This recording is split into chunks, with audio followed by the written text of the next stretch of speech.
सुबह के 7 बज रहे थे जब मैं रीतू के घर गई। सामने एक नौजवान कुर्सी पर बैठा अखबार पढ़ रहा था। उसे पहली बार रीतू के घर देखा था। कदम रुक गए। आंटी किचन से निकली। उनके हाथ में ट्रे थी। उस मेहमान के लिए नाश्ता ला रही थी। मुझ पर नजर पड़ी तो कहा, मोहिनी बेटी अंदर चली जाओ, रीतू भी तैयार हो रही है। मैं कमरे में गई। तू अभी तक तैयार नहीं हुई? जल्दी करो, कॉलेज को देर हो रही है। बस 5 मिनट इंतजार कर लो, बाल बना लूं। उसने जल्दी जल्दी कंघा बालों में फेरा और बाल बांध लिए। हम रोज साथ कॉलेज जाते थे। वो पूरे रास्ते चहकती जाती, 1 मिनट को खामोश नहीं होती थी, मगर आज पूरे रास्ते खामोश रही। 1-2 बार मैंने बात करने की कोशिश की, मगर उसने हूँ हाँ में जवाब दिया, जैसे किसी गहरी सोच में गुम हो। वापसी में उसने खुद ही बता दिया कि कल शाम गांव से उसके बाबा के दोस्त का बेटा आया है, तो तुम क्या उसके आने से गुमसुम हो? वो मुझे देखने आया है। क्या मतलब? समझो ना, मेरे बाबा का ख्याल हमारी शादी करने का है। ये तो खुशी की बात है। कैसा है वो? उसने जरा शर्मा कर पूछा। मुझे तो अच्छा लगा। तुम्हारी खुशकिस्मती है जो तुमको अपने गांव का लड़का मिल रहा है, वो भी इतना अच्छा और स्मार्ट। अब माँ मेरी मर्जी पूछेगी, तुम जरूर हाँ कर देना। वो मेरे चेहरे को तकने लगी। सोचती हूँ अगर मुझे गांव रास ना आया तो। सारी जिंदगी शहर में रही हूँ, अब गांव में किस तरह रह पाऊंगी? दोनों में मोहब्बत होगी तो क्या शहर है क्या गांव। तुम जहाँ रहोगी हर जगह तुमको अच्छी लगेगी। दिन गुजरे तो मैंने महसूस किया कि रीतू कुछ डिस्टर्ब है। क्या बात है रीतू? मुझसे कुछ मत छुपाना, प्लीज बताओ क्या परेशानी है। जब मैं पैदा हुई थी, बाबा के दोस्त ने अपने बेटे के लिए मुझे मांग लिया था।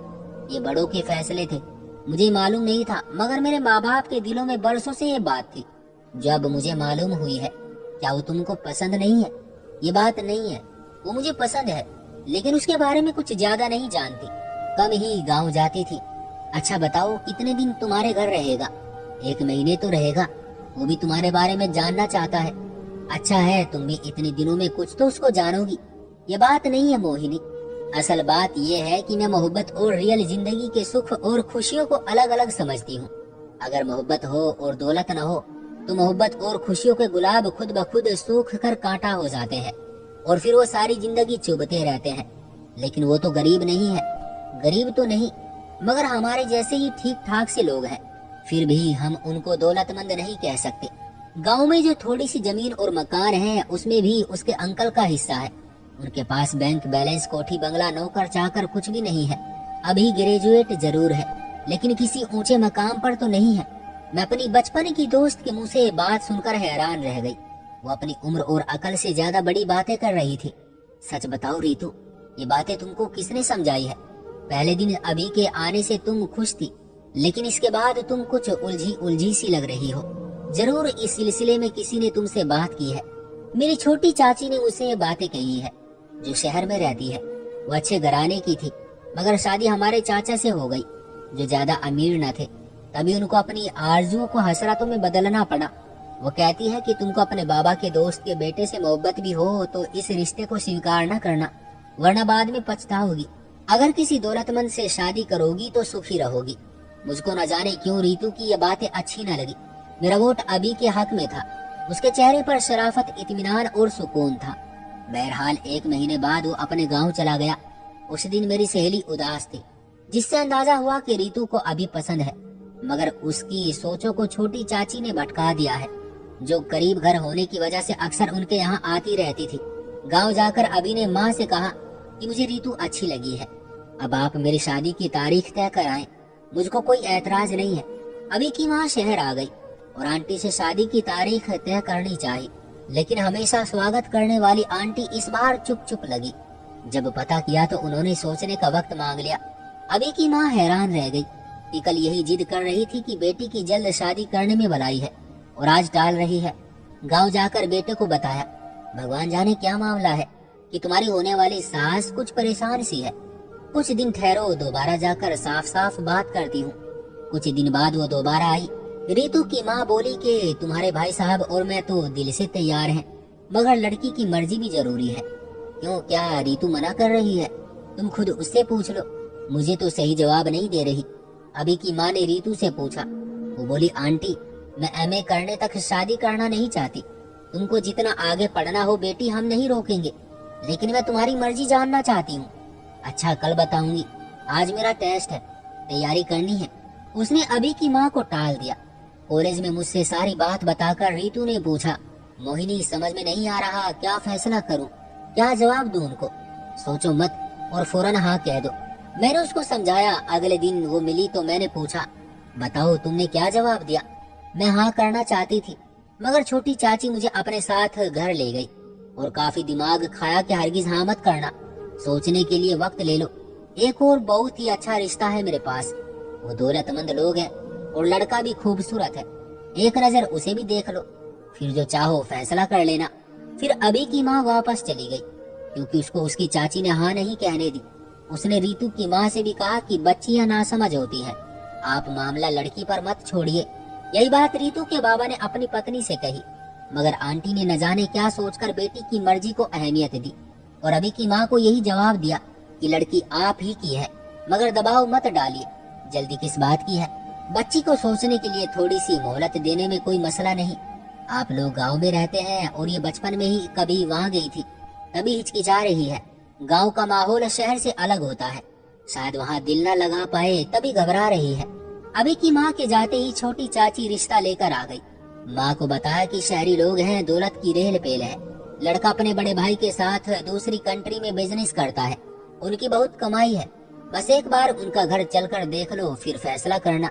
घर में 2 गाड़ियाँ और नौकर चाकर, शानदार फर्नीचर है, तुम्हारी बेटी के नसीब खुल जाएंगे। मेरे बहुत समय के जाने वाले हैं, कब से लड़के की माँ पीछे पड़ी है कि रितु से रिश्ता करा दो। उन्होंने मेरी राधिका की शादी में तुम्हारी बेटी को देखा था और एक नजर में ही पसंद कर लिया था, तो मैंने दिल में बात दबाए रखी। अब ये लड़की गांव जाने से परेशान है, ये रिश्ता अभी से कहीं बेहतर है। बेटी की जिंदगी को देखो, रिश्तों नातों को न देखो। दोस्ताना अपनी जगह, मगर औलाद का फ्यूचर पहले है। उन्होंने अपनी बातों से आंटी की सोच का रुख मोड़कर उनके दिमाग को अपनी मुट्ठी में ले लिया। यूं छोटी चाची के बहुत जिद करने पर आंटी लड़के वालों के घर गई। मकान तो वाकई शानदार था, फर्नीचर भी और महंगी गाड़ियां भी थी। लड़के की माँ और बहन से मिले, बातचीत की, मगर लड़का मौजूद न था, वो दुबई में था, इसलिए तस्वीर दिखाई। शक्ल सूरत देखी तभी रितु की चाची ने कहा, मर्दों की शक्ल कौन देखता है, कमाई और आदत अच्छी होनी चाहिए। और बस पत्नी ने पति को राजी किया और बहुत जिद करके उनको भी लड़के के घर ले गई। पिता की आंखें उनकी शान शौकत को देखकर खुली की खुली रह गई। गैराज में महंगी और नई नई गाड़ियां मौजूद थी। घर आए तो सोचा रिश्ता तो ठीक है, मगर अब अपने दोस्त को क्या जवाब दूंगा। पत्नी ने लगाम बेटी के हाथ में थमा दी। पति से कहा, अपनी कहिए और ना मेरी सुनिए, आप बस बेटी की मर्जी के मुताबिक फैसला कर दीजिए। कच्ची उम्र की रितु को तो उसकी चाची पहले ही शीशे में उतार चुकी थी। रितु ने चाची के बार बार कहने से उसी रिश्ते के लिए हाँ कह दी। बहाना ये किया कि ये शहर का रिश्ता है, मैं गांव में हरगिज ना रह सकूंगी, जहाँ 8-8 घंटे बिजली नहीं आती, जहाँ घर में चूल्हा लकड़ियों से जलता है। ऐसी जिंदगी उम्र भर क्यों बसर करूंगी? ये वही तो थी जिसने कहा था कि अभी मुझे दिल से पसंद है, चलो गांव में जैसी भी जिंदगी है, शादी के बाद उसे भी शहर ले आऊंगी। अब वही थी कि दौलत के सपने और नई गाड़ियों की चमक दमक ने उसका दिमाग पलट दिया और उसने भी बहती गंगा में हाथ धोने का अरमान पूरा करने की ठान ली। चाची लड़की की मर्जी जानकर आंटी और अंकल को बधाइयां देने लगी। कहा कि ठीक फैसला किया है आपकी बेटी ने, अक्लमंद है, जो मना कर दिया गांव नहीं स्वीकार उसे, तो आप जबरदस्ती मत कीजिए। सच कहती हूँ कि ऐसा रिश्ता इसके लिए आप लोगों को फिर न मिलेगा। इस औरत ने तो दरअसल अपनी जेठानी से कभी की दुश्मनी निकाली थी और अपनी किसी बात का बदला लिया था। जब अभी को पता चला कि रितु किसी और की होने जा रही है, वो बहुत दुखी हुआ। बेटे को दुखी देखकर अभी के बाबा ने रितु के बाबा को खत लिखा, ये तुम क्या गलती कर रहे हो, अभी तीर कमान से नहीं निकला है, क्यों अनजानों में फंस रहे हो और अपनों को ठुकरा रहे हो, कहीं ऐसा न हो कि बाद में पछताना पड़ जाए। खत आंटी के हाथ लगा। अपने पति को ना बताया कि आपके दोस्त का खत आया है। उन्होंने बेटी की शादी की तारीख रख दी और शादी की तैयारी शुरू कर दी गई। दूल्हा और उसके भाई को शादी से कुछ दिन पहले दुबई से आना था। उधर आस पड़ोस वालों ने कह दिया कि हाँ ये ठीक लोग हैं, किसी के लेने देने में नहीं, बस अपने बिजनेस में मग्न है। मोहल्ले वालों को उनसे कभी कोई तकलीफ नहीं पहुंची है और न कोई शिकायत है। बस मिलना मिलाना कम रहता है क्योंकि वो दूसरी कंट्री में रहते हैं। बस पड़ोसियों ने न तो गुन गाए और न खुलकर बुराई की। जो महसूस करते थे कह दिया। उनकी बातों से भी रीतू के बाबा संतुष्ट हो गए कि पड़ोसियों की राय अहमियत रखती है। रीतू शादी के दिन खुश थी। ससुराल से भारी जेवरात और महंगे कपड़े आए थे, लेकिन शादी की रात जैसे ही दुल्हे ने घूंघट उठाया, उसे अपना बदशक्ल सा दूल्हा अच्छा न लगा। दिल के किसी कोने में तो अभी की हसीन सूरत नक्श थी, जिसको दौलत की वजह से उसने ठुकरा दिया था। अभी से लगाव था, मगर अपने दूल्हे की पहली झलक देखकर उसको पता चला कि वो लगाव मामूली न था, बल्कि वो तो मोहब्बत थी, जिस पर उसकी बेअकली का पर्दा पड़ गया था। कभी कभी बाज लड़कियां ऐसे फैसले में जल्दबाजी कर लेती हैं कि पसंद कोई होता है, मगर दूसरों के बहकावे में आकर शादी किसी दौलतमंद से कर लेती है। शादी के फौरन बाद उसका दूल्हा वापस दुबई चला गया और वो ससुराल में अकेली दिन बिताने पर मजबूर हो गई। नई दुल्हन का चाव कुछ दिन किया गया। उसके बाद असल हालात खुले कि ये लोग जाहिरी टिकटॉक पर खर्च करने वाले और असल में बहुत कंजूस थे। अच्छा खाते थे और ना ही खुशियों पर कुछ खर्च करते थे। दौलत को जमा करना ही उनका उसूल था, या फिर पैसे को ऐसी जगह खर्च करना पसंद करते थे जिससे उनका नाम हो। सास ने कुछ दिन बाद रीतू से सभी जेवर लेकर लोकर में रखवा दिए। कहा कि बेटी, घर में रखने से चोरी चकारी का खतरा रहता है, जब कहीं जाना होगा तभी निकाल लिया करेंगे और बाद में फिर लोकर में रख देंगे। उनको घर में नहीं रखना है, ये सुरक्षित नहीं रहेंगे। जो खाना यहाँ बनाया जाता है, इससे अच्छी खुराक तो रीतू को अपने घर में मिल जाती थी। यहाँ छोले कचौरी पनीर वगैरह तो कभी कभार किसी खास मौके पर पकाया जाता था, वरना आलू दाल या फिर चटनी अचार से काम चलता। सास कहती ज्यादा पकवान से किचन में फैलावा रहता है, कौन समेटे कौन सफाई करे, रोज रोज कम पकाना ही अच्छा है। बर्तन भी ज्यादा खराब नहीं होते, वरना नौकरानियों के नखरे उठाने पड़ते हैं। वो नुकसान अलग करती है और नौकरानी की सैलरी बचती है। उनकी बातें अच्छी लगी थी, लेकिन रीतू को इस कदर पाबंदी की आदत न थी। जबकि ऊपर वाले ने इतना दिया था तो एक नौकरानी रखने में क्या हर्ज है। कामकाज में किसी नौकरानी की तो जरूरत रहती ही है, जबकि घर भी बड़ा हो। मगर सास ने बारियां लगा दी कि एक दिन उसकी लड़कियां काम करेंगी और एक दिन दुल्हन करेगी। हाँ, ड्राइवर, माली, घर का सामान लाने वाला नौकर जो घर के कुछ और काम भी कर देता था, उनको रखा हुआ था। चौकीदार भी मौजूद था, लेकिन रीतू को नौकरानी की सहूलियत ना दी गई। रीतू कहती जो लोग खुद अच्छा न खाते हो वो बहू को क्या खिलाएंगे। वो सूख कर कांटा हो गई, रंग काला पड़ने लगा। वो उसको खर्चे के लिए फूटी कोड़ी ना देते थे, न ही कपड़े उसकी पसंद के बनते थे और न खाना ढंग का पकता था। कहीं जाना होता मीलों पैदल चलते, गाड़ी गैराज में बंद रखते ताकि पेट्रोल का खर्चा कम से कम हो। अब रीतू को पता चला कि मोहब्बत क्या चीज होती है। अभी की मोहब्बत ठुकराकर अब खुद को खाली दामन महसूस करती थी। अब अपने घर वाले याद आते जो रोज फ्रूट और दूसरी पसंद की चीजें थैले भर भर कर लाते थे। रीतू जब आती मुझसे गले लग कर रोने लगती, कहती पति का तो पता नहीं, लेकिन पैसा बेशुमार आता है जिससे उसके घर वाले प्लॉट खरीदते जाते हैं। उनको प्लॉट खरीदने की हवस है, रुपया इकट्ठा करने की चाह में चटनी से रोटी रूखी सूखी खाकर सो जाते हैं। मगर जमीन खरीदने की चाहत कम नहीं होती।